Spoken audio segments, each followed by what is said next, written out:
Bon, eh bien, bienvenue à tous et bienvenue à toutes sur le podcast Culture Athlétique. Et aujourd'hui, on va recevoir un invité de marque, j'ai envie de dire. Salut Rudy. Salut Rémi, écoute, c'est toujours un plaisir de discuter musculation avec des passionnés. Donc j'ai hâte de voir les questions que tu as préparées parce que je crois que tu as préparé.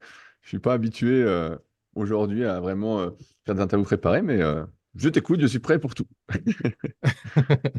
Bah, alors déjà, merci beaucoup d'avoir accepté l'invitation parce que le concept est même pas lancé que tu m'avais déjà dit oui, donc c'est plutôt sympa de ta part déjà de me faire confiance. Et puis, donc en fait, pour t'expliquer aussi un petit peu le concept et pour ceux qui nous écoutent, donc culture athlétique, en fait, c'est un mélange de sport et de culture. Et donc, du coup, on va essayer de tourner un petit peu autour de ça. J'aime bien citer mon directeur de master quand j'étais en gestion de projet culturel qui me disait, qui parlait de mots totem, tu vois.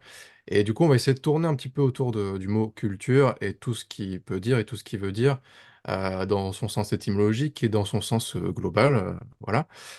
Et donc, avec l'athlétique, donc le sport, et on fait un crossover des deux. Surtout, j'avais envie de discuter de ça avec toi, puisque j'ai lu ton dernier livre, The Life, qui est juste ici, petite promo en passant, et il y a énormément de références culturelles. Énormément. Donc, alors déjà, je vais te laisser te présenter pour les auditeurs qui nous découvrent, puisque comme tu l'as compris, donc il y a des auditeurs à la fois sportifs et à la fois culturels, hein. Voilà, je te laisse te présenter pour les auditeurs. Ouais, rapidement pour pas emmerder tout le monde, je vais dire que je suis un passionné qui cherche des réponses à ces questions. Ça a commencé surtout avec la musculation, c'est ce pourquoi on me connaît principalement. Et puis après, au fil des années, après plus d'une quinzaine, presque une vingtaine d'années de pratique de muscu, je me suis ouvert à d'autres passions qui m'ont amené à me questionner sur d'autres sujets. Et donc, voilà, j'écris des livres sur la muscu, mais pas que. Je fais des podcasts, mais pas que sur la muscu. Donc, voilà, pour résumer simplement un peu qui je suis actuellement. Ok, bah écoute, merci beaucoup. Alors effectivement, je prépare mes questions à l'avance juste pour avoir un espèce de fil conducteur, tu vois, si jamais, je sais pas, il y a un blanc ou tu vois, un truc comme ça. Mais en général, c'est hyper naturel, quoi. Tu vois, je veux dire, les échanges se font naturellement parce que justement, j'invite que des gens passionnés et quand les gens sont passionnés, ils parlent beaucoup de leur passion, bien sûr, tu vois. Et donc du coup, bah c'est hyper facile de retomber sur une question et puis sur une autre et voilà. Alors on va commencer par une question assez simple, on va dire. Est-ce que la culture pour toi a eu un gros impact sur ta pratique sportive? Parce que j'entends par là, par exemple, tu vois, quand on voit donc ta villa super physique, donc pour ceux qui savent pas, Rudy a une salle de sport à Annecy. Et en fond, bah, on peut voir voilà, des personnages de DBZ par exemple. Juste le logo de Superphysique reprend un petit peu le logo de Superman, etc. Je donne quelques refs comme ça pour que les Bien gens, sûr, bien sûr. ça leur parle. Est-ce que du coup tout ça, ça a eu une influence dans ta pratique? Ouais, et je dirais très simplement, je pense actuellement qu'on est le reflet de l'environnement dans lequel on grandit. Tu vois, j'ai grandi à une époque où c'était le club Dorothée, c'était les Tortues Ninja, c'était Dragon Ball Z, c'était, c'est encore maintenant, je pense, pas mal développé tout ce qui est comics. Donc moi, j'en ai lu pendant des années aussi. Et forcément, ça m'a pas construit, mais ça m'a donné des histoires auxquelles m'accrocher. Donc tu vois, Dragon Ball Z, c'est ils s'entraînent, ils mangent, ils doivent sauver le monde parce qu'il y a un méchant qui. Et puis à chaque fois qu'ils s'entraînent, et ben, ils deviennent plus musclés, plus forts, plus impressionnants. Donc c'est un peu un des mythes fondateurs, je pense, de ma personnalité, qui est que par du travail, tu peux avoir des résultats. Alors, il ne faut pas tomber non plus dans le grotesque où aujourd'hui on dit tout le monde peut y arriver, c'est qu'une question de travail, tout ça. Je me suis bien rendu compte que ce n'était pas le cas. Mais il n'empêche que c'est assez fondateur de ma personnalité euh, de me dire qu'avec des efforts, je peux avoir des résultats. Du moins, ça ouvre une possibilité. Et donc là, c'est ma deuxième salle, donc le Super Physique Gym avec, donc là c'est Dragon Ball. Et sur la première salle, justement, on a mis plus Superman, Hulk, plus DC, on a fait un mélange DC et Marvel. Mais oui, de toute façon, l'environnement dans lequel tu grandis, dans lequel tu évolues, même en tant qu'adulte, définit grandement tes croyances, ce que tu penses être capable de faire ou pas, et possiblement, je mets entre guillemets parce que c'est pas toujours comme ça, mais ce qui va se passer dans ta vie, qui tu vas devenir. Tout à fait. Je suis entièrement d'accord. Je suis entièrement d'accord. Et du coup, est-ce que tu suis encore un petit peu tout ce qui est DC, Marvel, etc. Ou est-ce que tu es un peu frileux sur ce genre Non, je suis un peu déçu de tout ça. En fait, j'ai l'impression, d'un point de vue cinématographique, alors je suis pas un grand expert du cinéma, hein, mais que ça devient très bas de gamme en termes de scénario. euh, que en fait, c'est souvent des films comiques, très divertissement. Le dernier que j'ai vu, que j'avais beaucoup apprécié, c'était le Justice League de Zack Snyder, que j'ai vu plusieurs fois, qui dure 4 heures. C'est le seul film que j'ai acheté en streaming. Donc, je sais plus sur quelle plateforme j'avais acheté, mais genre un truc genre 15 balles. Parce que celui qui était sorti au cinéma était une bouse monumentale. Et ouais, celui-là était vraiment super, vraiment incroyable. Après, à chaque fois que j'en regarde un, je suis un peu déçu. Le dernier Flash, j'étais pas fan. Par contre, je suis toujours Dragon Ball. Juste avant qu'on discute, j'étais en train de lire le chapitre 103 de Dragon Ball Super, qui est sorti il y a pas longtemps. Donc Ok. ça, je suis toujours. Je suis aussi un peu les trucs de fan de Dragon Ball. Tu vois, je suis vraiment plus génération Dragon Ball que comics. Après, comics, tu vois, j'en ai lu beaucoup, beaucoup, beaucoup, beaucoup. Et c'est comme les adaptations de livres au cinéma. C'est plus ou moins ce qui se passe, quoi. Donc, et ouais, donc j'accroche moins, je suis beaucoup moins cinéma. Mais par contre, Dragon Ball, ouais, je regarde toujours, même si, voilà, il y a toujours on peut toujours avoir des débats sur est-ce que ça aurait dû s'arrêter à Dragon Ball Z? Est-ce que Dragon Ball GT, ça aurait dû exister? Moi, j'aime bien, notamment Sangoku 4, Vegeta 4, c'est quand même assez solide. Dragon Ball Super, où ça va très très vite, mais bon, c'est. Et puis là, bah, c'est la suite, mais qui n'est pas encore faite en dessin animé, si on dit ça comme ça, en animation. Et donc, ça se lit à l'écrit, et bon, c'est plutôt sympathique, je trouve. Mais sinon, ouais, Marvel, tout ça. Marvel, j'ai du mal. Le premier Civil War était vraiment pas mal. Quand justement, il y a le soldat d'hiver qui est là, il y a la panthère, je sais plus comment il s'appelle, j'ai oublié son nom, Black Panther, je sais plus comment il s'appelle, ça doit être ça. Black Panther. Hmm. Voilà. Celui-là, j'avais pas mal accroché, mais après, ouais, après, ça part un peu dans tous les sens, quoi. Donc là, j'ai même pas osé regarder le dernier Miss Marvels ou Blue Beetle ou des trucs comme ça. Là, je sens que c'est pas ma cam, quoi. Ouais, je comprends. Ouais. Et d'ailleurs, je crois que tu disais dans un podcast, je sais plus où exactement, mais que tu disais que aujourd'hui les héros sont minces, ils sont tout fins en fait, et du coup ils sont moins inspirants qu'avant. Ouais, bah, en fait, ils sont moins inspirants pour moi parce que j'ai grandi. Moi, je suis la génération juste après, on va dire Jean-Claude Van Damme, Stallone, Schwarzenegger. Tu vois, moi, j'ai vu leur fin de carrière. Euh, et donc, j'ai quand même vu des types qui étaient vachement balèzes, qui étaient hyper sportifs, qui étaient hyper fonctionnels, si on veut se marrer un peu. Donc, ça m'a vachement marqué. Tu vois, c'est comme dans Dragon Ball, les mecs, ils savent tout faire. Ils vont super vite, ils sont super musclés, ils sont super forts, ils sont super souples. Euh, donc, tout a l'air bien. Donc, c'est vrai que maintenant, mais après, je l'ai vu dans le milieu de la musculation, c'est cette, c'est pas une dérive, mais une évolution. C'est qu'à un moment, quand tu commençais de la muscu, tu voulais être énorme et sec. Voilà, c'était le truc, c'était le 10e commandement qu'on avait mis de Superphysique en 2009. C'était Mhm. ça, il n'y avait pas d'autre option. Tu vois, il n'y avait pas grand monde qui disait je fais de la muscu, je veux juste avoir un physique athlétique. Ça n'existait pas. Ça devait exister, mais c'était très minoritaire. Et progressivement, bah, on a vu apparaître, bah, tu vois, les men's fitness, les men's physique, c'est quoi, la culture physique, là, je sais plus comment ça s'appelle, là. Donc il y a Bumstead. Bref, on a eu plein de Oui, petites oui. catégories arriver. Et c'est vrai que, comme dans le monde en général, bah, la plupart des gens, et en même temps c'est normal, hein, qui font de la muscu aujourd'hui, ils veulent plus être énormes et secs, tu vois. Ils veulent un physique athlétique, ils veulent être bien. Et c'est un peu ce qui se passe dans les films. On leur donne. Alors après, des fois, il y a des exceptions, hein. Je sais pas si tu as vu le dernier film de Zac Efron, Iron Claw. Oui, oui, oui, oui. Mhm. Bon, dedans, il a bien mangé, on dira. Mais sinon, ouais, la plupart du temps, les héros sont assez minces, bien qu'ils restent quand même assez athlétiques. Tu vois, Captain America, je crois que c'est Civil War ou Captain America 2, il est quand même encore assez solide, hein. Thor, au début, tu dis, Thor oulala. aussi. Mhm. Mais progressivement, c'est vrai que, après, est-ce que c'est bien, c'est mal? Je- Avec le recul, je te dirais, je ne sais pas si vouloir être énorme et sec, être le plus gros possible, c'est ce qu'il faut. Moi, ça m'a quand même pas mal amusé, et des fois, ça m'amuse encore de refaire des séances pour regonfler un peu. Mais, On en parlera. mais ouais, ouais, c'est. Mhm. C'est vrai que ça, c'est de plus en plus mince. Alors, et puis il y a souvent, j'ai envie de te dire, une histoire d'amour qui vient tout gâcher. Donc ça m'ennuie un peu. Bah, c'est pour ça que je regarde moins aussi. C'est pas ma Bien tasse, sûr. quoi. Bien sûr. Après, tu vois, tu as encore des producteurs comme Zack Snyder, du coup, dont tu parlais, Justice League, etc., qui essaient encore de.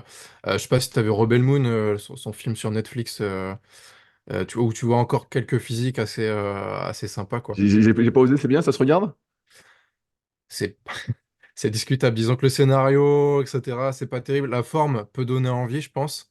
Mais en fait, le truc, c'est qu'il a, alors, selon moi, tu vois, il a pioché beaucoup de références culturelles à plein d'autres films.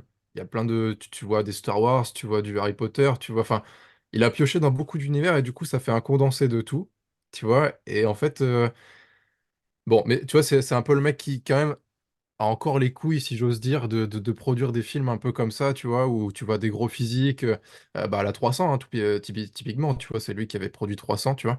Et déjà à l'époque, je sais que ça faisait grincer des dents parce que tu avais des gens qui disaient, ouais, mais les physiques sont trop énormes, tu vois, enfin, Ouais, après, c'est le sport santé, j'ai envie de dire, et d'un côté, c'est bien aussi que ce soit mis en avant le sport santé, l'accessibilité. Parce qu'on tout voit, à fait. tout le monde le voit bien, que la société est de plus en plus en surpoids, de plus en plus en obésité, a des mauvaises habitudes. Et donc, j'ai l'impression que beaucoup poussent sur le sport santé. Donc, si tu montres que des gens hyper balèzes, qui s'entraînent à fond, tout ça, bah, ça peut faire peur et ça décourage avant même de commencer. C'est sûr. J'ai envie de te dire, Mm. bon, c'est un peu le nivellement par le bas. Tu vois, on montre ce qui est accessible alors qu'avant, tu montrais le champion des champions. Mm. Mais bon, c'est vrai que ouais, les films. Après, moi, je regarde pas grand-chose. Donc, ou alors, je regarde des biopics. Toi, je suis plus biopic, trucs comme ça. Et sinon, ouais, j'ai du mal à regarder quoi que ce soit. Ou alors des documentaires, quoi.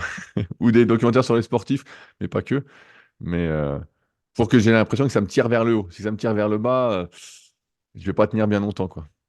Ouais, c'est sûr. C'est sûr. Et je pense à ça parce que j'ai regardé ça hier soir. Est-ce que tu as regardé le documentaire sur Arnold sur Netflix? J'ai vu le premier épisode, mais j'ai pas continué. En fait, comme j'ai lu son autobiographie, bah, et puis bon, ça fait, tu vois, quand j'étais gamin, chaque année, dans Muscle and Fitness et dans Flex, donc deux magazines différents, mais qui appartenaient à la même maison d'édition, tu avais le dossier Arnold. Donc, chaque année, pendant au moins 10 15 ans, j'ai eu le dossier spécial Arnold avec toutes les photos, les histoires. En plus, il y avait la rubrique d'Arnold dans chaque magazine. Il avait une ou deux pages à chaque fois. Donc, plus l'autobiographie. Donc, je la connais, l'histoire d'Arnold.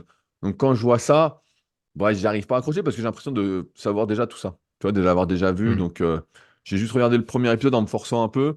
Et après, j'ai pas continué parce que je connais l'histoire, pas par cœur, mais bon, je vois bien ce qui va se passer, quoi. Tu connais le personnage et son parcours, Ouais. etc. Bah, Ouais, en tout bien cas, le sûr. personnage romancé qu'on nous présente. Oui, aussi. C'est vrai que c'est une version de lui qu'on nous présente, ça c'est clair. Bien Exactement. sûr. Ouais, tout à fait. Ok, et du coup, c'est vrai qu'on a parlé aussi un petit peu des physiques, on va dire fonctionnels, hein, on va en reparler. Mais aussi, tu vois beaucoup de physique sur les réseaux sociaux, maintenant sur TikTok, Instagram, etc. Et alors, c'est paradoxal parce que dans les films, du coup, t'en vois un peu moins, etc. Mais du coup, sur les réseaux, c'est vachement mis en avant. Enfin, je sais pas si t'as le même ressenti que moi. Ouais, ouais, bah, tu sais, je dis souvent, je viens d'une époque où tu faisais des photos une fois par an. En fait, tu faisais tes photos chaque été, tu mettais tes 4 5 meilleures photos, et puis voilà, c'était les. T'en faisais pas de l'année parce que tu voyais bien que de toute façon, tu progressais doucement, et donc tu voyais tes résultats une fois par an, tu disais voilà, est-ce que j'ai pris, j'ai pas pris. Donc, et puis bah, les réseaux sont arrivés, notamment Instagram, où bah, en fait, c'était la culture de l'instantané, qui est encore pire aujourd'hui, où il fallait mettre tes photos tous les jours. Tous les jours, tous les jours, tous les jours, tu fais une photo, une photo. Au début, quand c'est sorti, moi je me souviens de 2012 quand je suis arrivé sur Insta. Tu mettais des photos un peu de tout. Tu mettais une photo, bah, un coup tu t'entraînais, un coup tu mettais, je sais pas, j'avais reçu une paire de Romaléos. Tiens, bah, tu reçois tes Romaléos. Tiens, tu reçois un nouveau vêtement. Tiens, tu manges ça. C'était un peu vie ma vie, quoi. C'était un peu vie ma vie. Aujourd'hui, bien qu'il y ait encore ce vie ma vie, c'est vraiment, ouais, c'est l'escalade. Surtout que là, maintenant, on en est un peu à l'intelligence artificielle, les modifications de photos, les filtres de plus en plus aboutis. On va dire ça comme ça. Mais ouais, c'est. Franchement, c'est. Et c'est aussi une des raisons pour lesquelles bah, je fais plus du tout de photos comme ça, comme j'ai pu faire quand j'étais à fond muscu. Bien que je puisse faire presque les mêmes. Un coup, j'en ai mis une, voilà, pour montrer que j'étais toujours là. Mais et c'est vrai que quand tu regardes ça, tu as l'impression que tout le monde est balèze, quoi. Tout le monde est bien, tout le monde est super, tout le monde fait la diète, tout le monde a une super vie. Puis quand tu vas dans la rue, je sais pas, ou tu vas dans une salle, bah, ces gens, je sais pas où ils sont, quoi. En fait, c'est une minorité. Et c'est ça toujours qui m'ennuie, c'est que ce sont des. Aujourd'hui, j'utilise plutôt le mot contre-exemple. Ce sont des contre-exemples de la plupart des gens qui pratiquent, de la plupart des gens qui existent. Et on a souvent tendance à dire, voilà, c'est un exemple. On devrait prendre exemple. Non, non, c'est un contre-exemple. Ça montre des possibilités, mais c'est pas la réalité. Euh, donc, Donc ouais, ouais, j'ai un peu de mal avec ça. Bah, de toute façon, moi, je suis plus du tout connecté au milieu de la muscu, hein, tu sais. Hmm. Je regarde rien, quoi. Rien de rien. Ça m'arrive de temps en temps de regarder ce que fait un peu Michael Gundil, donc Jérôme, voilà, pour me dire voilà où est-ce qu'il en est, tout ça. Mais sinon, ouais, franchement, en fait, j'y arrive pas parce que j'ai l'impression, comme ça fait 20 ans ou un peu plus que j'écris des articles, je fais des vidéos, que j'ai écrit des bouquins, tout ça, j'ai l'impression de revoir ce que j'ai déjà vu ou expliqué. Et je vois Ouais, pas je vois pas de nouveauté. Donc, revoir des modes qui étaient déjà là à l'époque et qui sont un peu remodernisés maintenant, quoi. ouais, voilà, qui sont Hmm. réécrites, romancées, comme on dit. Et après, bah, les questions que moi, je me pose en termes d'entraînement, c'est des questions que très, très peu se posent. Donc, finalement, je vois que c'est pas les sujets qui sont abordés. Donc, ouais, mais c'est sûr que c'est l'omniprésence du paraître. C'est le paraître, le paraître, le paraître. On le voit aussi avec toutes les formations. Aujourd'hui, tout le monde fait des formations, des formations, des formations. Avant, une formation, c'était un truc officiel. Tu vois, c'était. Alors, je gueule un peu, mais j'étais le premier à sortir des formations muscu en 2013, je pense. Euh, mais parce que à la base, c'était pour compléter, entre guillemets, ce que faisaient mes élèves à distance, où j'avais remarqué des déficits et je me disais, bah tiens, je vais les aider comme ça. Aujourd'hui, bah, en fait, au lieu de faire un article, un bel article ou une belle vidéo, tu fais une formation payante. Et donc, le monde évolue, ça va tellement vite. Bah là, toujours, c'est des questions un peu d'intelligence artificielle, hein. J'écoute un petit peu ce qui se passe.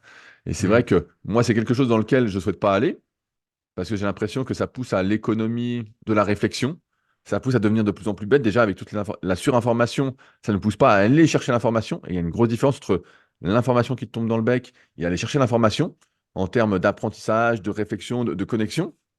Et là, l'intelligence artificielle, bah, pour moi, c'est encore pire. Alors là, il faut même plus que tu apprennes à faire un petit site avec un CMS déjà qui est simplifié. Tu dis à ChatGPT ou à un concurrent, je sais pas quoi, fais-moi un site, nanana, je veux que ci, ça, tu promptes bien, et puis tu as ton site. Tu peux même t'écrire des articles. J'ai entendu hier, je vais me le noter, je vais aller voir. Tu peux même faire écrire des articles qui référencent bien tout ça. Et donc, les gens, il y en a d'un côté qui sont waouh, c'est incroyable, c'est super, tout ça.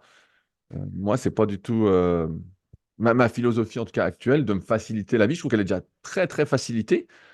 Et donc, ouais, ouais, toutes ces histoires de physique, c'est l'escalade. En fait, j'ai résumé ça dans, je sais plus quelle, dans une formation sans doute pour les BPGEP CQP, parce que je donne souvent le cours sur les réseaux sociaux. Et je dis, la question, c'est jusqu'où vous êtes prêt à vous prostituer pour réussir. Mais c'est Et, ça. et Hmm. c'est un peu ça. Si tu es une fille, jusqu'où tu es prêt à enlever des vêtements. Voilà, c'est un peu ça, en exagérant, hein, bien Hmm. évidemment. Il y a des contre-exemples toujours qui réussissent. Et pour le gars, jusqu'où tu es prêt à raconter n'importe quoi, à faire des pauses sans arrêt, voilà, à jouer le jeu des apparences. Et c'est ça qui va déterminer, entre guillemets, ta réussite plus ou moins vraie sur les réseaux sociaux. Et bon, j'essaye de me tenir loin de tout ça au maximum et de regarder que des choses qui m'intéressent, même si ça m'arrive, évidemment, d'être happé par le truc. Bien sûr, bah, comme tout le monde. Je pense que comme tout le monde, on est tenté, forcément. Est-ce que tu penses que l'intelligence artificielle, justement, va remplacer les coachs à terme? Bah, j'y crois pas trop, en fait. Ce que je remarque personnellement, j'en parlais justement sur mon podcast Patreon, sur patreon.com, c'est que ce que je remarque au fil des années, c'est que les gens sont de plus en plus exigeants. Pas dans le sens euh, méthodologique, tu vois, même si voilà, ça évolue un peu. Je suis toujours en train de coacher, donc je personnalise de plus en plus ce que je fais faire, mais dans le sens contact, tu vois, dans le sens discussion de la vie, comment ça va, nanana, mais tiens, t'as fait quoi cette semaine? Et en ce sens, l'intelligence artificielle, bah, c'est déshumanisant, tu vois. À un moment, je m'étais posé cette question justement, de me dire, est-ce que j'automatise, donc bien avant ces histoires d'intelligence artificielle, mais est-ce que j'automatise toute ma méthodologie et je la mets sur mon site et en fait, les programmes se feraient tout seuls et moi, j'aurais rien à faire, tu vois. J'aurais vendu ça beaucoup moins cher, puis ça aurait tourné en boucle, puis bon, les gens auraient progressé, tout ça. Mais c'est vrai qu'au fil des années, je vois cette exigence de communication de plus en plus importante. Et donc, c'est pour ça que je crois pas trop. Je crois pas trop. Bien sûr, ça va exister. Et entre guillemets, ce qu'on fait avec l'application ASP Training, avec le chat Rudy pour rigoler, ça le fait un peu. Mais comme je dis, ça remplace pas les relations humaines, surtout dans un monde qui est de plus en plus déshumanisé, où on parle via des écrans interposés. Où quand tu dis bonjour des fois à des gens dans la rue, moi ça va, je suis un peu loin. Mais quand tu dis bonjour dans la rue, bah, les gens sont surpris, ils disent, mais tu vois, ils ont peur, tu essaies de parler, ils ont peur. Donc, Ouais. Hmm. Donc non, je crois que l'être humain, il a un besoin de contact, de relations sociales. Et c'est pour ça que je pense que le coaching humain, de plus en plus humain, a de l'importance. De toute façon, on le voit. Moi, je connais des coachs aussi. Ils proposent, tu vois, avant, tu proposais juste le programme chaque semaine, ou il y en a qui proposent toujours un programme toutes les 12 semaines. Donc ça, c'est de l'escroquerie. Mais voilà, un programme chaque semaine. Et maintenant, ils proposent en plus du WhatsApp, des appels téléphoniques. Donc, bien sûr, plus cher, mais ça fonctionne. Il y a des gens qui prennent ça, voilà, qui communiquent tout ça. Et donc, j'y crois pas trop. Peut-être pour attaquer, tu vois, et c'est pour ça qu'on a fait aussi SP Training, hein. Voilà, ça rend accessible la méthodo. Tu as juste à suivre l'appli, ce qu'elle te dit, tout ça. Et voilà, là, c'est un gros plus quand même, notamment au moment où on fait ce podcast, c'est surtout sur Android. Ça devrait sortir sur iOS aussi. Mais non, je crois beaucoup à ces relations humaines, même par écran interposé. Et moi, je trouve ça cool aussi, hein, tu vois. Alors parfois, ça va un peu loin. Des fois, tu as l'impression d'être le psy ou quoi, alors que tu n'as pas trop de notion de psy. Et puis des fois, on Hmm. te trouve des qualités ou des compétences que tu n'as pas, comme tes compétences sur un truc, et puis qu'on voit que ça marche, on dit, bah tiens, qu'est-ce que tu penses de ma relation de couple? Ou tu vois, j'exagère un peu, mais voilà, qu'est-ce Non, que je mais c'est devrais vrai. faire? Bah, j'en Hmm. sais rien, j'en sais rien, j'en sais absolument rien. Mais, euh, C'est mais c'est marrant que ouais, tu parles de ça parce que du coup moi aussi je suis en CQP actuellement là et donc mon prof du coup Rudy, donc je le salue si jamais il nous écoute. ah, le même prénom. Et il a le même prénom que toi, oui. Et il fait du CrossFit. Ok, et bah c'est cool, bah, j'ai plein de crossfitters.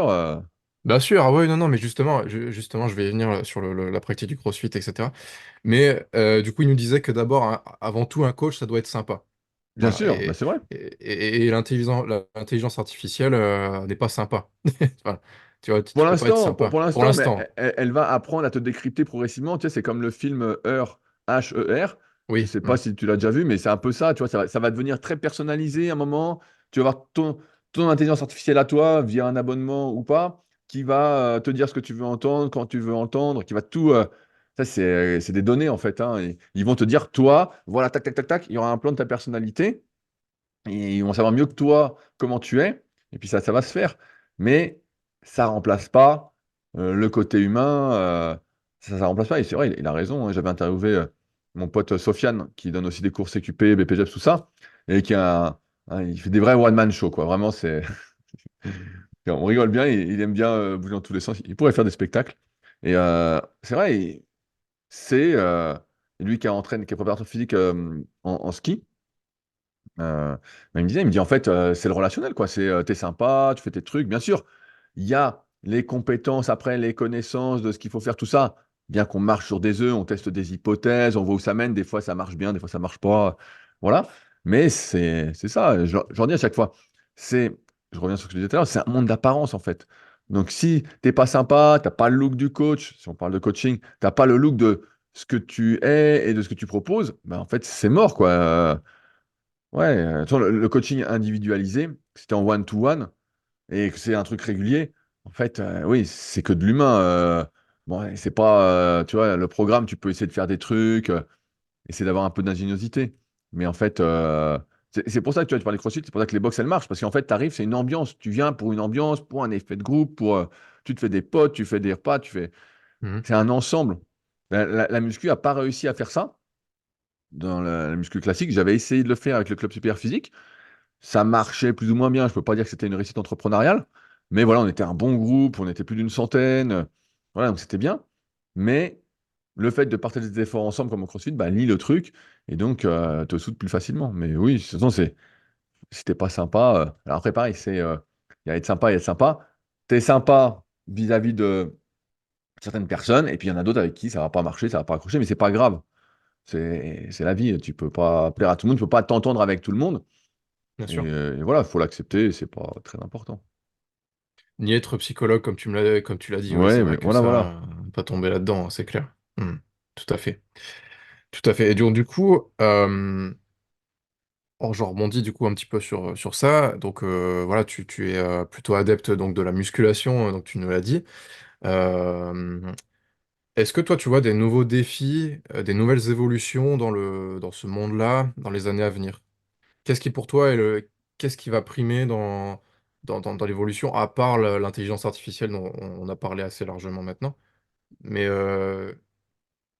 au-delà de la personnalisation, par exemple, on peut parler de morpho-anatomie, par exemple. Ouais, mais je sais pas si ça va tant. Tu vois, je le dis souvent dans les podcasts. je suis souvent surpris comment que même dans les podcasts de muscu, les mecs en parlent pas, tu vois. Mais alors je me dis, bon, bah, ils ont pas spécialement les compétences, ou tu vois, des fois on me raconte des trucs, je dis, ouais, bah, je pense que voilà, ils connaissent pas spécialement. J'ai l'impression, depuis 2011-2012 que je fais des analyses, que j'ai quand même vachement poussé le truc. Il y a Michael Gundil et Delavier qui ont quand même fait des bouquins, qui ont poussé le truc, notamment le tome 2, le tome 3 de la méthode de Lavier. Moi, il y a une introduction quand même dans le premier bouquin papier. Il y a le tome 1 et le tome 2 de la méthode superphysique. Maintenant, j'interviens beaucoup donc, sur les CQP, donc avec Aurélien Broussal, sur cette partie-là. Dans les BPGEPS, je fais au moins, pareil, 3-4 jours dessus. On prend plein d'exemples, on fait plein de trucs. Je ne suis pas sûr que ça vienne parce qu'encore une fois, c'est l'économie de la réflexion. Je pense que ça va être, tu vois, je fais une petite pub à une application là, que je ne sais pas trop ce que ça vaut, mais il m'avait contacté, ça s'appelle Morphy. Et justement, c'est Mhm. censé t'aider à t'analyser, tu vois. Donc je pense en fait, tu vas mettre ta photo et puis ça va dire, voilà, t'es ça, ça, ça, ça. Et donc, on essaye de remplacer l'œil humain, la compétence humaine, par l'IA ou les applications. Et ouais, je ne suis pas sûr que ça pousse plus que ça, parce que de toute façon, c'est compliqué pour la plupart des gens qui se posent des questions sur faut-il faire 3x10 ou 3x11, faut-il faire développé couché, développé incliné. Donc ça, normalement, bon, on y a répondu il y a plus de 15 ans, il y a plus de 20 ans, et d'autres y avaient répondu avant. Donc, bah, les avancées, on voit là, en tout cas, je vois que Jérôme, il pousse beaucoup sur les chambres hyperbares et les infrarouges. Donc, bah, moi, pareil, j'ai des infrarouges. Voilà, je vais pas dire que je suis hyper régulier, mais voilà, ça fait du bien d'en faire. Là, en ce moment, il fait beau, donc je vais me promener dehors. Euh, Mhm, bien sûr. mais chambre hyperbar, pour l'instant, je trouve que c'est pas très mainstream. Donc, ce qu'on trouve là, ça me.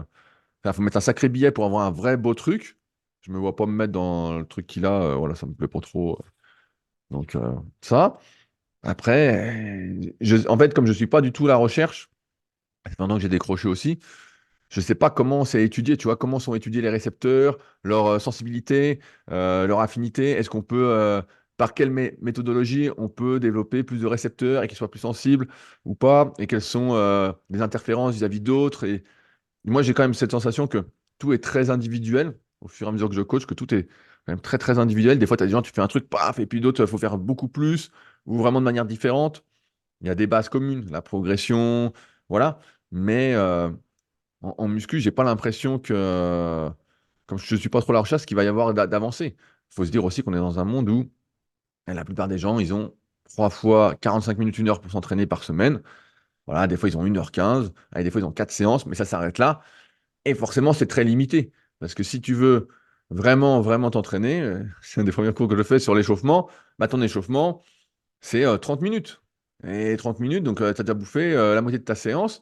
Et après, tu n'as toujours pas fait un exo. Et tu te dis, ouais, et certains vont dire, bah, là, j'ai pas besoin de 30 minutes. Tu n'as peut-être pas besoin pour l'instant parce que tu es invincible. Mais ça va pas durer. Ça va pas durer. À mesure que tu progresses, tu verras que tu en auras besoin. Donc, ouais, je sais pas du tout quelles vont être les évolutions. Moi, j'ai plutôt l'impression que c'est une désévolution permanente, à part pour certains. Mais tu vois, c'est comme les hautes compressions pour récupérer, ou l'électrostimulation, ou les trucs comme ça. Très peu de personnes le font parce que ça prend du temps en fait.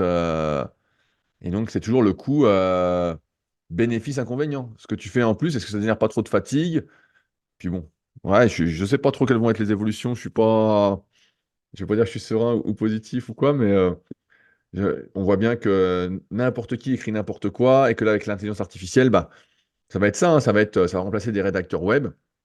Ils vont faire une synthèse du web, pondre des articles avec différents tons parce que tu auras un super prompt.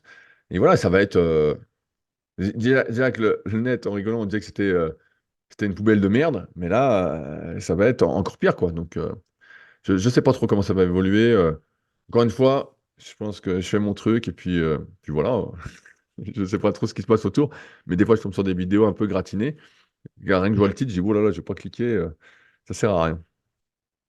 Ouais, bah, c'est ça. En plus, c'est vrai que les formats sont de plus en plus courts, ce qui du coup limite vachement l'information. C'est pour ça que le podcast est hyper intéressant, je trouve, dans cet exercice-là, tu vois. Et c'est vrai que, bah, en fait, tu dois dire le maximum de choses en 15 ou 20 secondes, ce qui du coup rend le contenu un peu parfois bancal, quoi. Ouais, non, mais moi je l'ai souvent dit aussi, mais je ne sais pas regarder des vidéos de 5 minutes, quoi. Vraiment, j'y arrive pas. Quand je vois un truc qui peut m'intéresser, qui dure 5 minutes, je clique même pas. Faut au moins, allez, au moins, je vais dire 15 minutes, mais voilà, 12-13 minutes. Et un certain style, que ce soit un peu qui a bien, quoi. Mais des fois, je peux cliquer sur des vidéos, je regarde et je dis, mais c'est nul, c'est d'un niveau. Et après, je vois le nombre de vues, je dis, ah ouais, bah, je dis, en fait, ça, c'est ça le mainstream d'aujourd'hui. c'est Idiocratie. Et donc, ouais, je ne regarde que des vidéos longues où j'écoute surtout des podcasts. Et pareil, les podcasts, quand ils durent que 30 minutes, je suis un peu déçu. Je dis, ah, 30 minutes, même si ça peut être intéressant, je trouve qu'en 30 minutes, tu as du mal à aller au fond du sujet que tu veux aborder. Carrément. Ah oui, carrément. Carrément. Et du coup, est-ce que tu as des gens qui t'inspirent alors parce que là, forcément, avant on parlait on va dire des bodybuilders pour être succinct, mais est-ce qu'aujourd'hui il y a des sportifs? Parce que je sais que je te fais un peu de pub aussi sur le podcast Les Secrets du Sport que tu fais chaque semaine, je crois. Ouais, en ce moment, chaque semaine, bah là, a priori, j'ai personne pour ce mardi-là, mais c'est pas très grave vu que c'est pour m'amuser. Mais ouais, tous les mardis 10h30, j'interviewe un sportif, un entraîneur ou quoi, mais sur des thématiques qui m'intéressent. Je pense que ça me distingue de pas mal de podcasts de sport où je vais être salaud, mais j'ai l'impression des fois c'est complètement focus. C'est juste il faut du monde pour faire la semaine. Et donc les questions sont très superficielles, c'est très mainstream. Alors ça marche en termes de vues, tout ça. Mais moi j'écoute le podcast, je dis mais il n'y a rien dedans. Tu vois, c'est vide. T'apprends rien, ouais. Tu sais, je suis déçu, je dis, mais j'ai rien appris. Et les questions que j'aurais voulu poser ne sont pas posées. Et donc, de ce constat-là, je me suis dit, bah, moi, quand j'écoute un podcast et que je vois que l'interview est bidon, bah, je vais écrire au gars et je vais dire, tiens, on fait un podcast. Donc, des fois, c'est oui, des fois, c'est non. Et puis, quand c'est comme ça, bah, je peux poser des questions. Là, ce coup-ci, je prépare pour de vrai. Je regarde tout ce qu'a dit la personne avant. Voilà. Et bah, je pose des questions. Et bon, ça marche plus ou moins, mais je m'en fous encore une fois que ça marche ou pas. Mais au moins, j'ai des réponses sur des entraînements, des habitudes, sur des choses concrètes et pas sur Bien sûr. oui, quand j'étais petit, je préférais les pâtes au riz. Ouais, bon, j'en ai rien à foutre que tu manges des pâtes ou du riz. Ouais, c'est clair. Mais du coup, tu sais, j'aime bien ton podcast Les Secrets du Sport parce que justement, on va plus loin dans l'analyse, c'est un peu plus poussé. Parce que tu vois, j'aime bien comparer ça avec un peu tout le sport, Stade 2, etc. Je sais Oui, pas ah si bah, tu regardais ces ça, émissions-là. ça te donne des fois, il y avait des bons reportages, hein. Mais je trouve que c'était pas assez poussé, tu vois. Ouais, bah, il y en a eu qui étaient bien et puis d'autres qui étaient pas. Après, ça fait longtemps que j'ai pas regardé Stade 2, mais quand j'étais gamin, j'aimais bien justement ces reportages, ces trucs. Après, ouais, comme on disait tout à l'heure, aujourd'hui, l'être humain, il aime bien croire à des histoires. Donc on lui propose des histoires, des histoires, des histoires. Et il faut qu'elles soient de plus en plus sans réflexion. Donc, elles sont de plus en plus faciles pour plaire au plus grand nombre qui est adepte de l'économie de la réflexion, du moins qu'on encourage à l'économie de la réflexion. Tout à fait. Tout à fait. Et du coup, c'est aussi un peu mon but avec ce podcast-là, puisque je vais interviewer aussi des préparateurs physiques d'acteurs, tu vois, et voir un petit peu comment ça se construit, tout ça, parce que, encore une fois, on a beaucoup de mythes sur des articles, sur des vidéos, etc. Quand on voit le programme de l'acteur, on se dit, mais attends, mais c'est pas possible, quoi. Tu vois, c'est des trucs à Mais dormir debout, quoi, en je sais fait. pas si tu avais lu l'histoire un peu de la préparation des mecs de Iron Claw. Il y avait Oui, un oui. article qui était sorti. C'était n'importe quoi. C'était des sandwichs à l'avocat. On en avait parlé avec Fabrice dans le Super Physique Podcast. Et à chaque fois, on nous prend pour des cons. Mais c'est pareil quand j'étais gamin. Les Muscle and Fitness, c'était c'est l'avoine, c'est l'avocat, c'est l'huile d'olive. On disait, ouais, bon, ouais. Quand tu connais rien, tu y crois. Et puis après, tu dis, bon, putain, les mecs sont archi dopés. C'est n'importe quoi. Ils te font croire qu'ils ont bossé comme des fous, tout ça. Ce qui est possible, hein. Mais en fait, bon, les produits ont tout fait, quoi. Ah oui, oui, oui, complètement. Complètement. Ouais, c'est clair. Donc du coup, au niveau des personnes qui t'inspirent actuellement, du coup, tu es plus sur des sportifs, on va dire, Ouais, mais je peux même pas dire qu'ils m'inspirent. En fait, Hmm. j'ai des questions. Moi, je pars du postulat qu'en fait, chacun est comme il est, tu vois, et que une des erreurs que beaucoup font, c'est se dire j'aimerais être comme un tel pour être heureux. J'aimerais être comme si, j'aimerais avoir ça, comme si ça allait changer leur vie, tu vois, en pensant que, tu vois, c'est un peu le problème des réseaux aussi, c'est que tu dis ah bah tiens, lui, il a l'air d'avoir une super vie, j'aimerais avoir la même vie que lui, c'est l'air génial d'être lui. Et en fait, bah, si tu vis vraiment sa vie, tu te rendrais compte que sa vie, bah, elle n'est pas spécialement mieux que la tienne. Tu vois, là, je relis L'Art de s'en foutre de Mark Manson que j'avais lu il y a quelques années. Et justement, il explique un truc, il dit, s'il y a quelque chose que tu veux, demande-toi jusqu'où tu es prêt à souffrir pour l'avoir. Parce que souvent, tu dis, bah tiens, le gars est balèze, j'aimerais être comme lui. Oui, mais est-ce que tu es prêt à faire l'entraînement 4 5 fois par semaine, à faire ta diète 7 sur 7 ou 6 jours et demi sur 7, à te coucher tous les jours à la même heure, à faire tout ça pendant des années? La plupart du temps, la réponse est non. Oui, Donc, en fait, j'ai pas trop ces histoires d'inspiration. J'écoute plein de trucs sur des podcasts d'entrepreneurs, de sport, je lis des trucs, voilà. Mais j'ai pas cette inspiration. Ça me donne plus des idées ou matière à réfléchir, tu vois, plus matière à réfléchir, à me remettre en question sur moi, ce que je veux faire, ce que je veux pas faire. Tu vois, là, j'ai écouté un truc sur l'intelligence artificielle, je me disais, ça, c'est pas moi. Pour l'instant, c'est pas à moi du tout. Euh, et voilà, ça donne des idées, j'écoute. Ça enrichit, on va dire, ma culture, justement, d'écouter plein de trucs avec lesquels je suis peut-être pas d'accord ou qui m'ouvrent sur certains points. Mais j'ai pas d'inspiration parce que finalement, la place que j'ai, bah, c'est ma place, quoi. Et je pense que pour beaucoup de gens, en fait, c'est ça le problème, c'est qu'ils acceptent pas comme ils sont, où ils sont.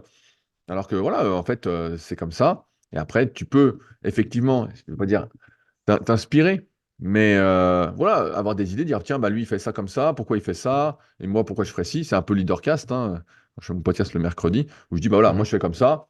Et puis, comme c'est un peu exagéré, souvent, ça fait réfléchir. Bien sûr, tout à fait. Et d'ailleurs, ça fait une transition parfaite avec le livre The Life que tu as écrit, donc du coup qui est paru à Noël dernier, je crois, si je dis Ouais, pas de ouais, ouais, bêtises. c'est ça, ouais, ça fait déjà 3 4 mois, effectivement.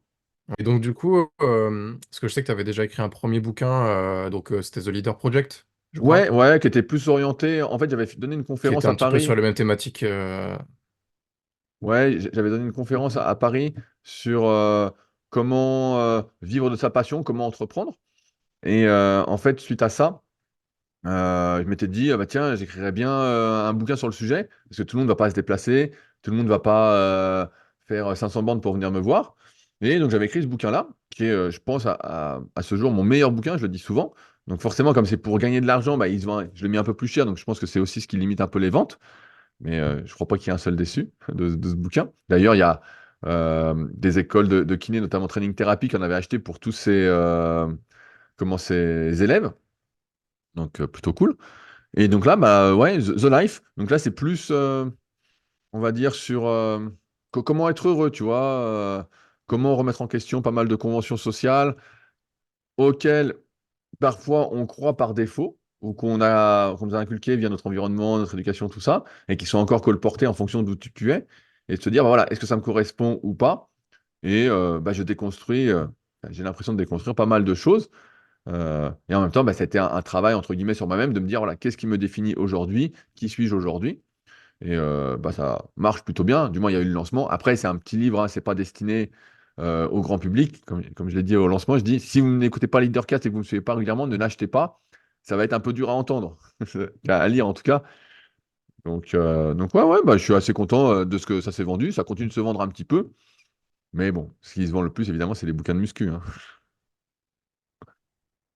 Et donc du coup, ouais, donc sur The Life, donc le titre littéralement c'est Comment vivre une bonne vie, tu vois. Et donc personnellement, donc je l'ai lu parce que c'était une période de ma vie en plus où j'avais besoin de le lire, tu vois, justement.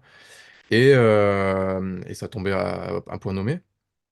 Et ce que j'ai apprécié aussi dans ton bouquin, c'est que je disais, comme au début, il y a énormément de références, que ce soit avec des livres que tu as lus ou des citations de personnes que tu cites.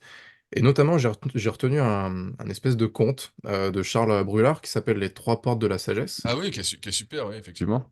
Est-ce que tu peux nous en parler? Enfin, comment tu as trouvé ce conte-là? Comment ça t'a parlé?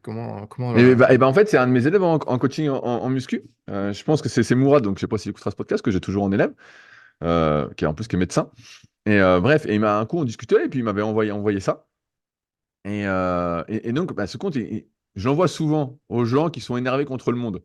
Parce qu'au début, car Mhm. moi en tout cas, mon parcours, c'est au début, tu es énervé contre tout le monde. Tu dis, je vais sauver le monde, tu dis, putain, le monde va pas, je vais tout révolutionner, vous allez voir ce que vous allez voir.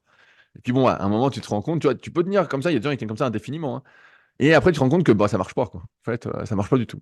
Et après, tu dis, bon, bah, je vais sauver une personne, tu vois, tu dis, ah, je vais le sauver, nanana. On a tous des potes comme ça, tu sais. T'as l'impression qu'ils ont plein de potentiel, ils pourraient faire ci, ils pourraient faire ça, nanana. Et tu veux les aider, tu vois, t'es là, t'as envie de leur prendre par la main et dire, tiens, on va faire ça, nanana. Puis tu vois que ça marche pas. Tu vois que ton pote, bah, il fait pas, ou tes potes font pas. Tu dis, putain, c'est bizarre, pourquoi ils font pas? Et puis, bon, bah, quand on est là, en fait, tu te rends compte que finalement, ce qui déconnait, c'était plutôt ta perception, ta perception. Et finalement, le seul truc que tu pouvais changer, bah, c'est toi. C'est toi, comment tu es, comment tu vois les choses, comment tu les perçois. Et à la fin, bah, en fait, le travail à faire, c'est sur soi, c'est pas sur les autres. Mais au début, tu n'as pas ce recul suffisant pour dire le problème vient de moi. De toute façon, c'est ça, dans la vraie vie, c'est de la faute des autres. C'est de la faute Mhm. des autres, ou c'est de la faute d'un tel, c'est pas ma faute. Et c'est un peu ça. Et ouais, les trois portes de la sagesse, si vous tapez ça sur le net, c'est sur le site Métaphora. .ch, je pense. Et ouais, il est super ce compte. Et je l'envoie souvent à des gens qui m'écrivent, ils me disent oui, j'ai des questions, je suis énervé, ceci, nanana, je suis en guerre contre le monde. Je lis ça, je dis, je pense que tu n'as pas encore capté comment ça fonctionnait, du moins comment je pense que ça fonctionne. Et ce compte résume bien les choses. Ouais, c'est une super histoire et qui ouvre aussi beaucoup de, enfin, qui t'ouvre les yeux, qui te fait ouvrir les yeux sur plein de choses, quoi. Ça, c'est clair, c'est hyper enrichissant. Ouais, ouais, bah non, non, mais il est bien. Franchement, après, là, je l'ai fait en raccourci, hein, c'est beaucoup plus long que ça. Mais Hmm. ça se lit bien. Et c'est vrai que après, c'est toujours dur de se dire ça vient de moi parce que on essaye d'être cohérent avec soi-même. Et après, on découvre des incohérences vis-à-vis de nous-mêmes et ça nous met un peu mal à l'aise. Mais bon, après, comme je dis, hein, t'es comme t'es. Voilà, t'as tes qualités, défauts, si on peut dire ça comme ça. Et tu acceptes qui tu es. Et puis c'est tout, quoi, en fait. Il n'y a pas de. Faut pas lutter. Ça, c'est un peu l'histoire d'un peu à la Einstein, la petite photo, là, je sais pas si c'est de lui, mais tu vois, il y a l'éléphant qui essaye de voler, et puis on dit, bah, si toute sa vie, l'éléphant essaye de voler, bah, en fait, il va passer une sale vie. Bah, c'est un peu ça, quoi. Tu Hmm. vois, je le vois en muscu, comme j'analyse plein de gens. Il y a des gens, ils sont pas faits pour la muscu, ils s'acharnent, ils s'acharnent, ils s'acharnent. Bah, il ferait mieux de faire autre chose. Car ils peuvent en faire, hein, mais voilà, faut pas se dépouiller comme certains. Et puis d'autres, comme par hasard, ils sont super balèzes, tu les analyses, tu dis, putain, mais ils ont tout pour la muscu. Donc forcément, ça vient pas tout seul, hein, il y a du travail. Donc, ouais, c'est plus accepter qu'on est comme on est, pas supérieur, pas inférieur, on a nos forces, nos faiblesses, puis faire avec, quoi. Bien sûr, tout à fait. Du coup, ça me permet de rebondir. Très bien, on n'avait pas parlé encore de tout ce qui était morpho-anatomie, etc. On avait évoqué un petit peu le sujet. Euh, Ce que je vois, du coup, comme je le redis, je suis en CQP en ce moment, je suis des cours donc avec des coachs, tout ce qui est CrossFit, entraînement fonctionnel, etc. Qu'est-ce que tu penses de tout ça? Parce que parfois, c'est juste un regard personnel que j'ai sur la chose. Tu vas me dire si tu partageais ça ou si tu partageais ça encore. Est-ce que ce genre d'entraînement, ça met en avant, on va dire, la morphologie de la personne? Est-ce que ça prend en compte sa morpho, quoi, en fait, tout simplement, et comment elle est faite? À partir du moment où c'est un cours de groupe, ça ne tient pas compte de qui tu es. Le problème, et c'est aussi l'avantage, L'avantage, comme on l'a dit tout à l'heure, c'est que ça met beaucoup de gens au sport. Tu viens, il y a l'ambiance, il y a le truc, c'est super, tout ça. Le problème, c'est que notre ego nous pousse à faire des choses où on sent que c'est pas très bon pour nous, on va forcer parce que c'est l'effet de groupe. Allez, allez, vas-y, vas-y, vas-y. À mettre plus lourd parce que tu veux impressionner les copains, parce que les autres vont te dire, ouais, c'est super, t'as fait un soulevé de terre de rond à 120 kilos. Puis ils vont dire, ouais, bravo, t'as fait 120 kilos, tu vois. Et donc, en ce sens, il y a un côté qui est bien et l'autre côté, bah, qui est pas du tout ma vision, tu vois. Et comme souvent, ceux qui s'en sortent le plus, c'est ceux qui sont faits pour. Alors, je dis fait pour, et faut mettre de la nuance, hein, mais c'est ceux qui sont faits pour, hein. J'ai analysé, bah là, on s'est occupé à Paris, j'étais à l'INSEP la semaine dernière. Je pense à Thomas qui fait du power. Le mec, on analyse, il est fait pour le crossfit, le gars, tu vois. Franchement, il a un physique de crossfitter. Il a des super jambes, elles sont assez courtes. Il a une super mobilité de base. Il a 21 ans, donc tu vois, c'est pas quelque chose qu'il a vraiment travaillé, quoi. Euh, les leviers sont bien, il a des bras longs, mais pas si longs que ça. Ok, il a pas trop de cage thoracique, mais finalement, on t'en fout parce qu'il n'y a pas trop les pecs au CrossFit, donc t'en fous. Le dos, il a un dos très rectiligne, donc vraiment fait pour l'épaisseur. Bah, c'est ce qu'ont la plupart des CrossFitters. Souvent, ils n'ont pas le dos super large, quoi. Ils sont plus grands que le grand dorsal. Donc, c'est vrai qu'il y a des prédispositions. Donc, à partir du moment où tu fais pas d'analyse, de bilan, on va dire, si on reprend les termes kinés, d'anamnèse, avant de prescrire une activité à quelqu'un, euh, bah, en fait, c'est du pif. Tu vois, c'est le petit bonheur. Alors, parfois, ça passe parce que tu as des antécédents sportifs ou tu as de la chance de ton côté, tu es hyper souple. Tu sais, je vois des fois des gens, ils ont un travail sédentaire et puis je les analyse, ils sont hyper souples, hyper mobiles. Je dis, putain, mais incroyable. Puis d'autres, je les vois, c'est de la brique, quoi. Et pourtant, ils s'étirent tous les jours, tu vois, ils essayent de se détendre, mais c'est pas dans leur gène. Donc, ouais, c'est toujours pareil. Chaque année, tu sais, en BPJEP, c'est pareil, il y a beaucoup, beaucoup d'haltéros. Et donc, bah, je leur apprends l'analyse morpho-anatomique, l'analyse un peu, est-ce que tu peux faire ce mouvement-là? Donc, je prends un exemple. Est-ce que tu peux faire de l'arraché? Bah, écoute, on va mettre tes deux bras prise d'arraché, puis on va voir si tu peux monter les bras, quoi. Tu vois, si tu peux être bien. Puis moi, il y a toujours deux, trois élèves dans la promotion. En fait, ils peuvent pas, tu vois, ils sont bras devant eux, tout ça. Puis on leur dit, bah, haltéro, haltéro, haltéro. Et je dis, bah, essayez de vous assouplir, tout ça. Alors, des fois, il y en a, ils y arrivent. D'autres, ils n'y arrivent pas. Et je dis, bah, ceux qui n'y arrivent pas, je dis, bah, faites gaffe, faites pas l'haltéro, tout ça. Mais comme c'est pour l'examen, des fois, il y en a, ils se niquent l'épaule. Bah ouais, si tu fais un truc pour lequel tu n'as pas les prérequis en termes de capacité de mouvement, bah, tu es un peu niqué. Donc, ouais, c'est pour ça, encore une fois, que moi, je propose des suivis, comme d'autres coachs aussi, et pas juste des programmes où, en fait, ils tiennent compte de rien du tout. Donc, ouais, je ne sais pas pourquoi la morphoanatomie et en rapport avec l'analyse articulaire se développe pas plus que ça, quoi. Alors, c'est sûr que ça a un coût. Voilà, c'est peut-être ça aussi, c'est que ça a un coût. Moi, je fais des analyses morpho-anatomiques à distance. Euh, donc voilà, ça ne met pas en relation la capacité de mouvement. Donc ça, c'est sûr que c'est une limitation, mais bon, c'est beaucoup moins cher. Sinon, bah, faut se déplacer. Et c'est sûr que c'est un petit billet. Mais en même temps, après, tu sais exactement quoi faire, tu vois comment tu fonctionnes, tu vois le truc, quoi. Mais ouais, je sais pas, c'est pas développé. Et donc, tu sais, quand je vois des cours de CrossFit où il y a, je sais pas, 12 ou 15 personnes qui font la même chose, tu vois des différences. Tu dis, ah, mais lui, il devrait pas faire ça. Tiens, je vois les trucs. Mais bon, c'est l'effet de groupe. Et c'est ce qui explique aussi que, quelle que soit l'activité, bah, beaucoup de personnes se blessent parce qu'en fait, elles n'ont pas la morpho déjà qui les avantage pour ça. Et forcément, quand tu n'es pas avantagé pour un truc, tout est contre toi. Tu vois, c'est pas. On dit ça ne prête qu'aux riches, mais en gros, plus t'es doué, moins t'es doué, moins t'es doué. Donc, ça ne veut pas dire qu'il ne faut pas faire, mais ça veut dire qu'il faut adapter. Et souvent, bah, Mmh. dans un cours, si on parle de CrossFit de 12 ou 15 personnes, bah, tu ne peux pas adapter en fait. C'est l'effet de groupe. Donc, tu fais ton truc, et puis tu en as qui vont survivre et d'autres qui vont pas survivre. Et puis, de toute façon, ça dure, c'est simple, ça dure 45 minutes, 1 heure le cours. Bon, on a parlé d'échauffement. Un échauffement pour quelqu'un qui sort du bureau, qui a rien fait de la journée, c'est 30 minutes et puis c'est tout. Et 30 minutes en étant sympa. Donc, lui, il arrive, il se chauffe 5-10 minutes. Voilà, il fait le WOD, il fait un peu de force avant, un peu d'haltéro, il fait le WOD, et puis voilà. Bon, bah, qu'est-ce que tu veux que ça donne à terme Heureusement, le corps humain est assez résilient. On le voit de toute façon rien que par l'alimentation. Avec ce que mangent la plupart des gens, ou l'eau pourrie qu'on peut boire, on est assez résilient, on résiste jusqu'à un certain point, différent en fonction de chaque individu. Il y en a qui n'auront rien, et la plupart seront massacrés. Et on nous dira, comme d'habitude, regardez, c'est un exemple, nanana. Non, ça s'appelle un contre-exemple. Tous les autres sont cuits. C'est pour ça que tu n'en entends pas parler. Bien sûr, tout à fait. Et la question que je voulais te poser aussi, voilà, pour les gens qui nous écoutent, qui savent pas un peu trop ce que c'est la morpho-anatomie, etc. Si les gens, ces gens-là qui veulent progresser, etc., veulent se tourner vers un coach, euh, est-ce que pour toi, par exemple, j'en sais rien, je prends un exemple tout bête, Ghislaine, 50 ans, est-ce que sa morpho-anatomie est vraiment important d'être analysée, ou alors pour que ce soit suffisamment précis, etc. Ou alors est-ce que, par exemple, la morpho-anat se prête que à on va dire des sportifs débutants qui ont déjà tu vois, est-ce que c'est peut-être une question bête, hein, Non, non, non, ce non, que je je pose. vois exactement ce que tu veux dire. Et j'ai souvent cette question. En fait, l'analyse des longueurs musculaires, si c'est Ghislaine, 50 ans, qui débute, ça n'a pas trop d'intérêt pour moi. Parce que faut tout renforcer. Tu vois, il y a pas vraiment d'amplitude, et je vais y revenir après avec les longueurs osseuses, à éviter. Tu vois, elle peut tendre les bras au curl, c'est même plutôt bien, ça va renforcer un peu ses tendons, voilà. Elle va pas vraiment forcer, donc c'est plutôt tout bénef. Par contre, d'un point de vue osseux, bah, tu vois, c'est comme beaucoup de femmes, elle n'a pas trop de cage thoracique, les côtes assez courtes, les bras très très longs. Si tu dis, tiens, on fait du développé couché, elle doit aller toucher les pecs. La pertinence ou pas de faire du développé couché pour Ghislaine 50 ans. Mais tu vas voir qu'elle va se retrouver peut-être dans une position d'étirement assez extrême.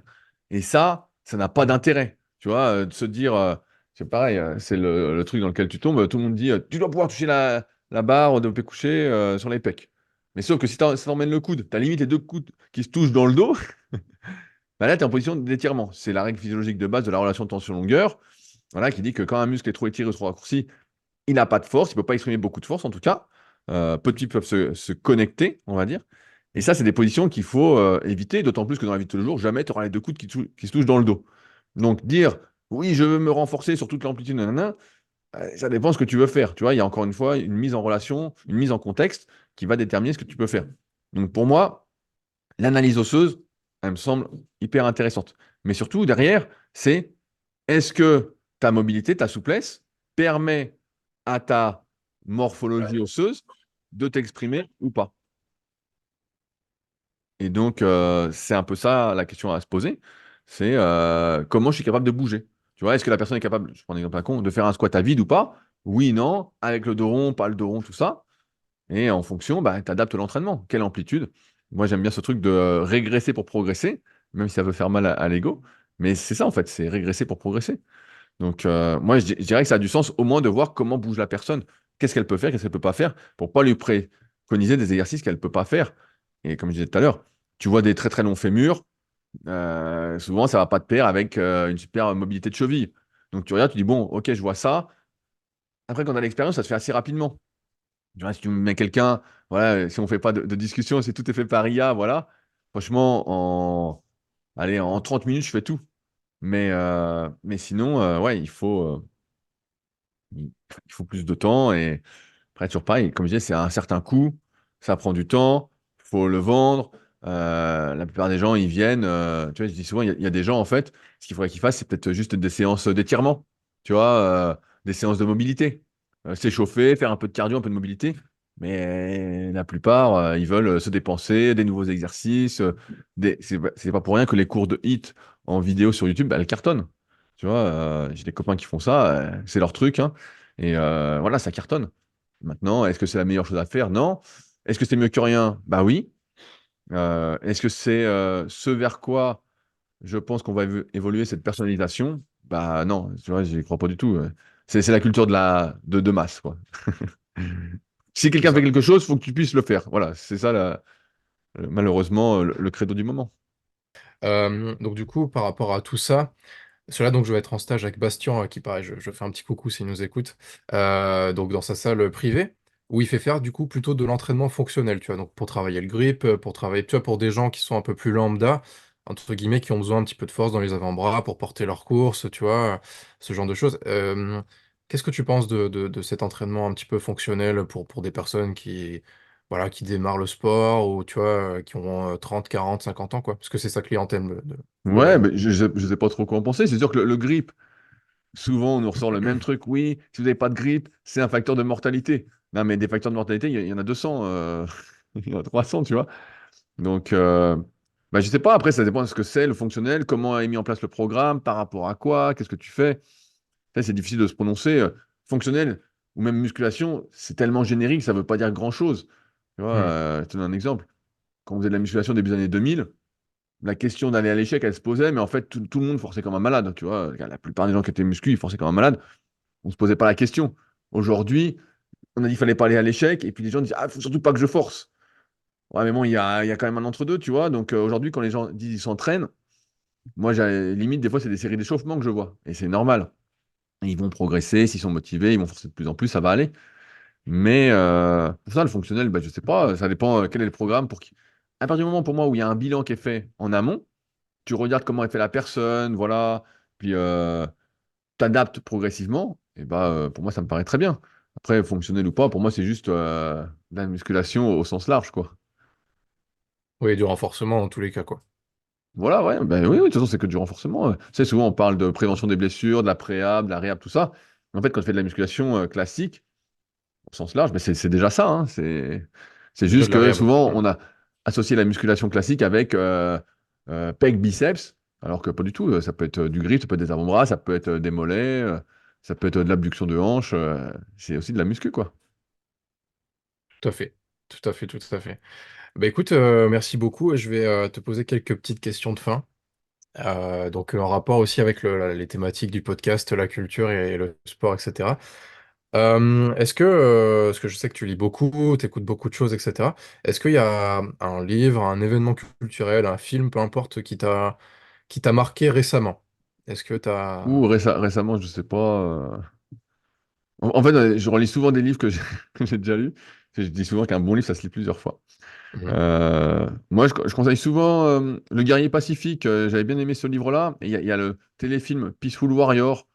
Tu vois, Ok, je conseille souvent ça parce que c'est vrai que quand j'avais vu le téléfilm, ça m'avait interpellé. Et après, j'avais acheté le bouquin. Donc, le premier bouquin, Le Guerrier Pacifique. Les autres, à mon goût, sont moins intéressants. Et donc, ouais, ça, j'avais bien apprécié. d'accord, ok. Et pour qu'est-ce qu'il développe alors dans ces Et bah, bouquins-là? c'est un peu le pouvoir du moment présent, c'est d'être là. Mais je trouve que c'est beaucoup mieux présenté et beaucoup mieux expliqué que dans le pouvoir du moment présent d'Eckhart Tolle, que je trouve être une daube sans nom. Tu vois, quand les gens disent ah, c'est génial, je dis oh là là, bah, je dis bah là, il y a un problème parce que le mec fait que se répéter pendant 200 pages, alors que là, c'est une sorte de roman un peu philosophique, tu vois. On ne sait pas ce qui est vrai ou pas, mais c'est hyper bien écrit, ça te fait prendre conscience de pas mal de choses. Ok, ok, ok. Bah Et je crois que écoute, je crois que je l'ai mis justement dans la bibliographie de The Life. peut-être bien. Je vais, de toute façon, tout ce qu'on a cité, je le mettrai en description dans le lien YouTube, etc. Vous pourrez aller voir. Je mettrai des petites illustrations, voilà, pour les gens qui seraient intéressés. Merci beaucoup, Rudy. Merci infiniment pour avoir accepté l'invitation et puis pour cet échange qui était, ma foi, très riche. Et bien ça marche, et ben écoute, avec plaisir, et puis je partagerai avec plaisir également. On se tient au jus, de toute façon, s'occuper. Tu verras ce que ça donne, en espérant que ça débouche sur quelque chose de concret pour toi. Sachant que le plus dur, c'est pas d'avoir le diplôme, c'est d'en faire quelque chose. Tout à fait. Et on devient un bon coach qu'avec l'expérience et en se formant tout le temps aussi. C'est ce que j'apprends au fur et à mesure. Exactement. Et ben ça roule. Tout à fait. Bon, écoutez, merci beaucoup de nous avoir écoutés. Si vous avez aimé le podcast, n'hésitez pas à liker, partager, commenter, etc. C'est encore tout neuf pour moi, tu sais, les trucs de youtubeur un peu Ouais, où il faut dire de comme souvent, s'abonner, si les gens veulent réagir, etc. qu'ils n'hésitent pas à mettre dans la partie commentaires ou sur les applications de podcast. Moi, je regarderai de toute façon les Mhm. commentaires, et si je peux apporter des précisions par rapport à certains trucs qu'on a parlé, bah, qu'ils n'hésitent pas. L'abonnement, bah, c'est plus un signe d'encouragement, donc ça coûte rien, c'est gratuit. Et puis voilà, s'il y en a qui ont des idées de sujets, comme je dis souvent, ou des invités qui veulent voir sur le podcast, bah, qu'ils n'hésitent pas aussi. Comme je dis souvent, Tout c'est à fait. soit on Tout à avance fait. ensemble, D'ailleurs, soit on n'avance pas, donc à choisir. exactement. Et c'est l'idée de l'émission, en tout cas. Bah écoute, merci beaucoup, Rudy. Merci à vous qui nous suivez. Et puis, on se retrouve très bientôt pour un nouvel épisode. Salut à tous. Salut à tous.